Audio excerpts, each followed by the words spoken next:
If you happened to be working for the CIA in the late 1980s, and you happened to be assigned to the USSR, well, you would have had a very exciting job. It would have been quite obvious to you that the Soviet Union was heading somewhere. You couldn't tell where exactly, even though that's what Uncle Sam was paying you for. But you knew that changes were coming. Big changes. Now, while the 60s and 70s had been relatively stable, and the Soviet economy had been growing at a suspiciously consistent pace, in reality, the people of the Soviet Union had plenty of money and nothing to spend it on. The running gag was that workers pretended to work, and the party pretended to pay them. Most of the USSR's production went into supporting the glorious Red Army, leaving the average consumer waiting sometimes years for goods like automobiles and refrigerators. Leonid Brezhnev, the general secretary for most of this period, had ruled on borrowed time, and when he passed away in 1982, his successors were in for a rude reality check. Or they would have been if they had survived more than a year. Unfortunately, they both died of health complications just a year after assuming office. So the first half of the 1980s saw the USSR without effective leadership. In fact, Ronald Reagan famously complained that he couldn't make any progress with the Russians because they kept dying on him.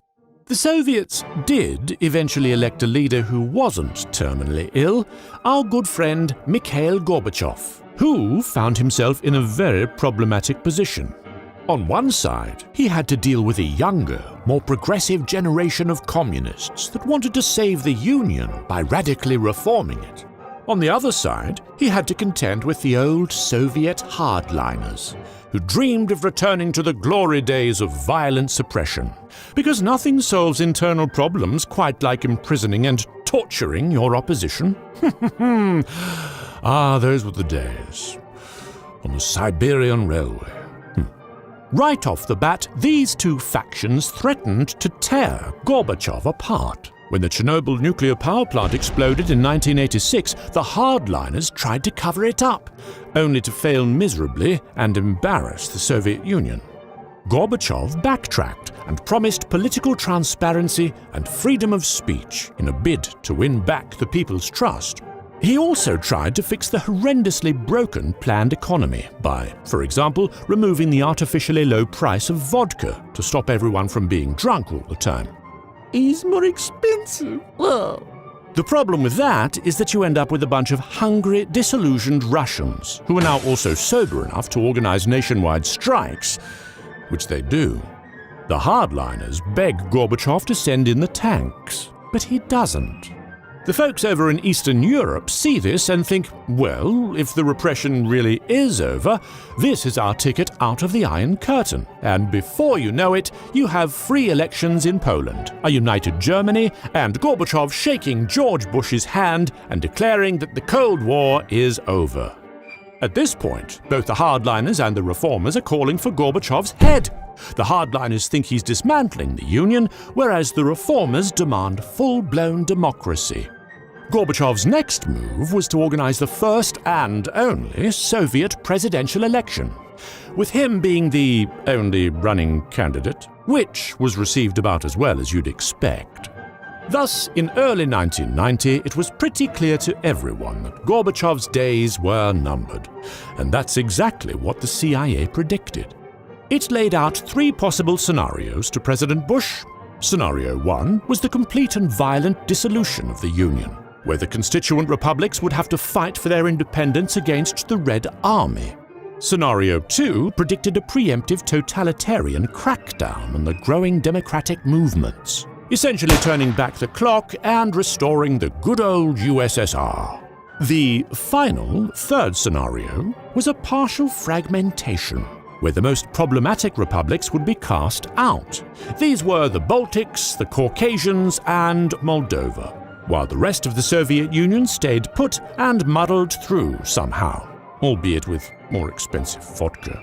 So, what ended up happening? Well, although the CIA was mostly wrong in its predictions, elements from all three scenarios did play out.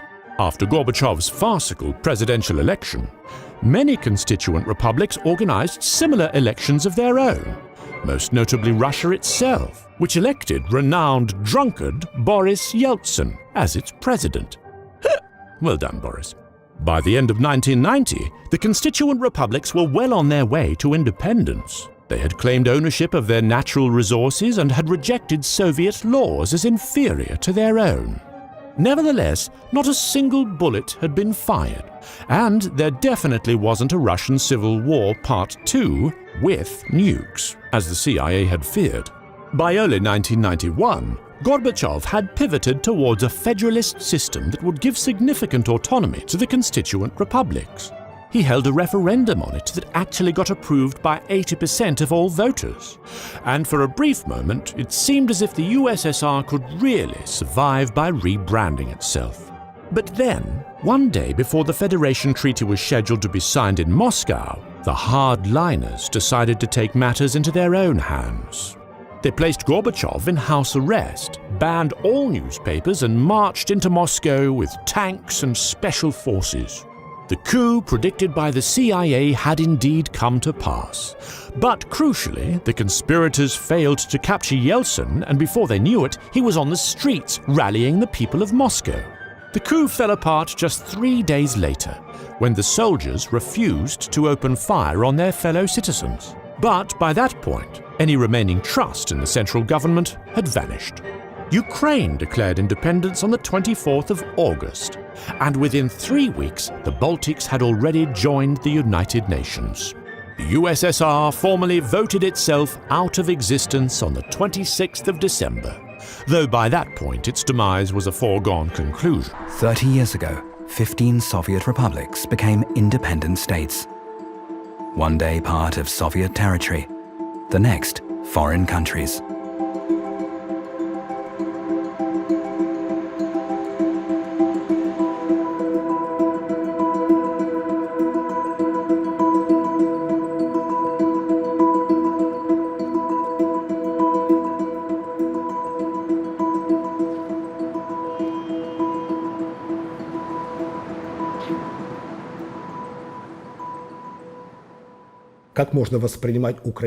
How can you see Ukrainians, Belarusians or Armenians as foreigners and these places as foreign countries? It's very difficult. In Russia, foreign policy expertise in regard to post-Soviet space is very weak. Even the experts acknowledge this. This sounds strange and paradoxical. They were part of the same country for so many years. But the Foreign Ministry has only a few experts for Ukraine, Belarus and the Caucasus. There are far more who specialize in the USA, Germany, France or the Benelux countries. A complex legacy. Despite the dissolution, the old dependencies continued to exist. The entire infrastructure of roads and railways, power lines, and oil and gas pipelines was built according to the needs of the Soviet Union and its centralized power base in Moscow. The Institute of Economics at the Academy of Sciences is examining the relationships to Moscow, as they were and as they are now. Ruslan Grinberg is the Institute's director. This longtime confidant of Mikhail Gorbachev has reached a simple conclusion. You have to understand that all states of the post-Soviet region have one single principle when it comes to their relationship with Russia. And it's been this way for 30 years, achieving a maximum of economic advantage from Russia while having a minimum of political obligations. Next came Czechoslovakia with the Velvet Revolution. Czechoslovakia was the country which became the Czech Republic and Slovakia we know today. It started as a student protest on November 17, 1989. This was suppressed by riot police. But, as usual, when the police beats down protesters, more protesters arrive. After one day, the protesters swelled to 200,000. After 2 days, they were 500,000. After a week, on November the 24th, the communist leadership resigned. And on November 28th, the government announced that free elections were to be held and the barbed wire would be removed from its borders. In just 11 days, the communist regime had effectively fallen. In June 1990, it held democratic elections. And in June 1991, the Soviet troops withdrew from their country. Bulgaria was late to the revolutionary parties that erupted around them. Demonstrations started in October and November, but were suppressed by their government. But the Bulgarian leadership had seen in which direction the tide of history was flowing. Rather than waiting for people to stage massive protests like everywhere else, the Bulgarian Politburo decided to oust their leader just a day after the Berlin Wall fell. He was replaced with a more liberal communist and repealed restrictions on free speech and assembly. But rather than preventing more protests, it led to the first mass demonstration on November 17th, 1989, and the formation of various anti-communist movements. These movements demanded even more freedoms, such as allowing multiple parties into the government. Negotiations were held in 1990, with elections in June that same year. The ruling Communist Party abandoned Marxist-Leninism, renamed itself the Bulgarian Socialist Party, and won the next election. And lastly came Romania. And unlike the other socialist states, the leader of Romania, a man named Nicolae Ceausescu, did not want to give up power. He appeared to want to wait until the anti-communist uprisings were over and he could continue ruling Romania. But in Romania too, communism wouldn't hold out. As with many protests, it started over something relatively small. A Hungarian Calvinist minister was arrested by the Romanian secret police on December 16th, 1989, because his sermons offended the regime. This caused riots and nationwide civil unrest. Ceausescu was in Iran at the time, and when he returned, he ordered a mass rally in his support on December the 21st. Here he addressed a crowd of 100,000 people, where he espoused the achievements of the socialist revolution. But only 2 minutes into his speech, people started chanting the name of the city in which this Hungarian minister was arrested. Ceausescu raised his right hand to silence the crowd, a tactic which had worked during his entire regime, but not this time. The people kept chanting, this right here, his stunned expression. This is the face of someone realizing that a revolution was unfolding against him right in front of his eyes. The crowd booed and jeered at the man who only a week earlier controlled the country in an iron grip. Hundreds of protesters were shot. The next day the media reported that the defense minister had committed suicide. While this was actually correct, the military believed he had been executed and the army switched sides. Ceausescu was captured, put on a mock trial and was sentenced to death on Christmas Day, December 25th, 1989, only 9 days after the first riots. It was the bloodiest of the revolutions, with over 1,000 people dead. The youngest among them was only 1 month old. The Soviet Union was formed in 1922 as a joining together of the Union republics, voluntarily. At least this is how it was framed in the Constitution. But the right to secede from the Union had never been tried in practice, and certainly not a withdrawal of all its members. But in 1991, that is what happened. The country dissolved into its constituent parts. The West looked on, amazed at the rapid disintegration. During these last few months, you and I have witnessed one of the greatest dramas of the 20th century, the historic and revolutionary transformation of a totalitarian dictatorship, the Soviet Union, and the liberation of its peoples.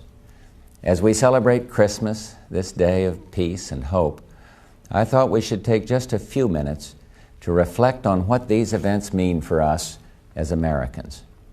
For over 40 years, the United States led the West in the struggle against communism and the threat it posed to our most precious values. This struggle shaped the lives of all Americans. It forced all nations to live under the specter of nuclear destruction. That confrontation is now over. The nuclear threat, while far from gone, is receding. Eastern Europe is free. The Soviet Union itself is no more.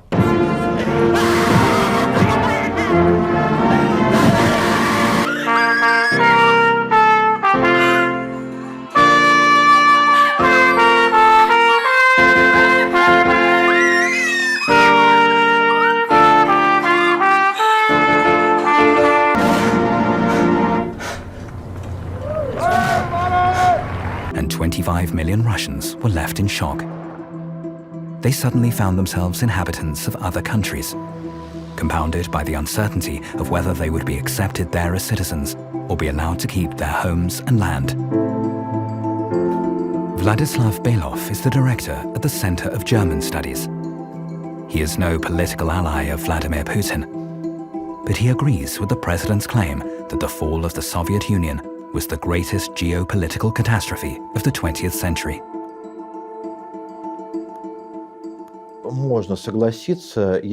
One can agree with his statement if by geopolitics you primarily mean the interests of certain people, and if we consider the fates of millions of those who, due to the unconstitutional, I repeat, unconstitutional dissolution of the USSR, found themselves trapped behind the borders of the country in which they thought they lived.